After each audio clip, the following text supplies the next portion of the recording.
Hello guys, December 31, 2025. Bago matapos ang taong ito guys, gusto kong sabihin na itong taong ito ay masaya dahil marami mga naranasan, kalungkutan at saya. So halo-halo na. Kaya para sa akin na masasabi ko sa taon nito, masaya. Dahil ang dami nangyari sa buong taon. Sobrang dami nangyari. Maraming aral din na natutunan sa taong ito.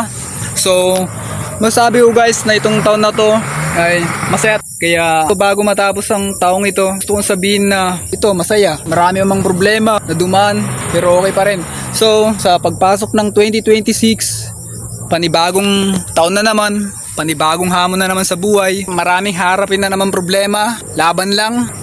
Itong 2025 na to, syempre naligpasan na natin yung mga problema na dinanas natin. Natapos tong taon na to, naligpasan din natin yung mga harapin sa buhay, mga problema na nararanasan sa buhay. So natapos itong taon na to, so panibagong taon na naman nakakaharapin natin itong 2026. Welcome 2026 and Happy New Year guys sa inyo lahat.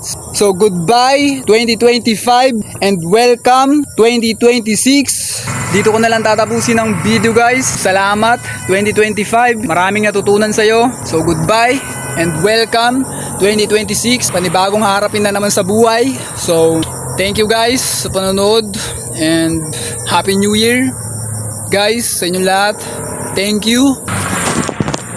Happy New Year guys. Happy New Year guys.